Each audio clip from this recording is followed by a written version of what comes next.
जय गणेश भगवान, जय महालक्ष्मी भैया, राधे राधे, जय श्री कृष्ण भगवान जी। आप सबका मेरे चैनल में स्वागत है। आप सबको मोहिनी एकादशी की हार्दिक शुभकामना है।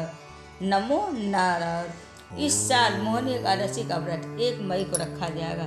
एकादशी की तिथि भगवान विष्णु जी को समर्पित होती है। मोहिनी एकादशी के दिन ही भगवान विष्णु जी मोहिनी यानी एक स्त्री का रूप धारण किए थे, जिसको देखकर सारे असुर उनके ऊपर मोहित हो गए। तो इस तरह से भगवान विष्णु जी ने असुरों को चकमा देकर विष पिलाया था और देवताओं को अमृत पिलाकर अमर कर दिए थे।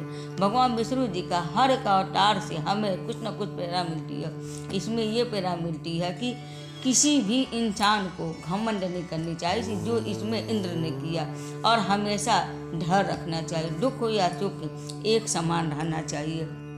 अब आगे कथा। धर्मराज युधिष्ठिर ने कहा, हे भगवान, मैं आपको नमस्कार करता हूँ। आपने वैशाख मास के कृष्ण पक्ष की एकादशी अर्थात वरुथनी एकादशी के बारे में विस्तार पूर्वक से बतलाया। अब आप कृपा करके वैशाख शुक्ल पक्ष एकादशी का नाम है, इसका कथा क्या है, इस व्रत की क्या विधि है, यह सब विस्तार पूर्वक से बताइए। भगवान श्री कृष्ण जी कहने लगे, हे धर्मराज, वैशाख मास के शुक्ल पक्ष एकादशी को मोहिनी एकादशी के नाम से जाना जाता है। मैं आपसे एक कथा कहता हूँ, जिसे महर्षि वशिष्ठ जी ने श्री रामचंद्र जी को सुनाया था। राजन, आप कृपा करके ध्यान पूर्वक से सुने। एक समय की बात है, श्री राम जी बोले कि गुरुदेव जी, कोई ऐसा व्रत बताइए जिससे समस्त पाप और दुख का नाश हो जाए।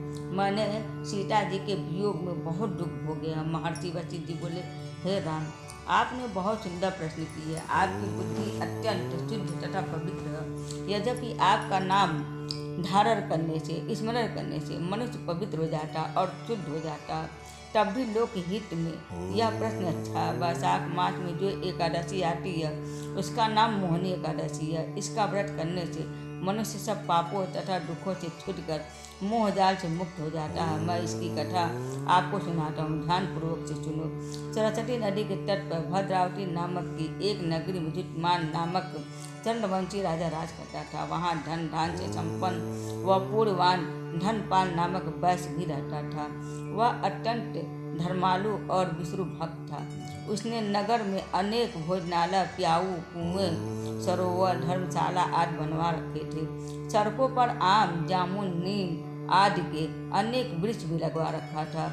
उसके 5 पुत्र थे, सुमना, सुबुद्धि, मेधावी, सुकृति और धृष्ट बुद्धि। इसमें से 5वां पुत्र धृष्ट बुद्धि महापापी था। वह पितर आदि को नहीं मानता था।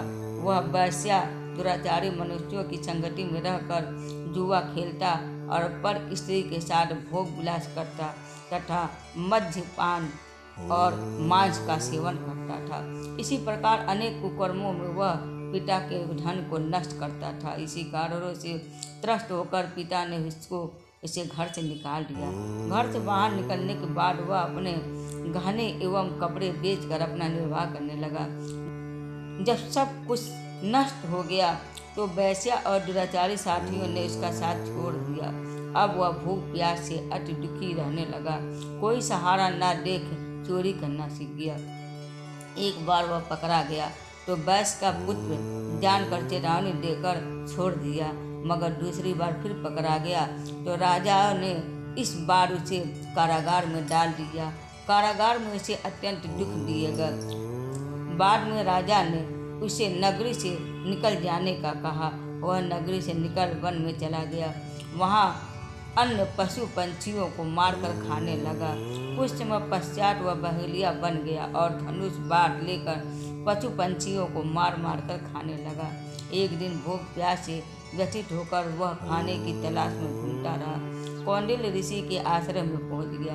उस समय वैशाख मास था और ऋषि गंगा स्नान करके आ रहे थे।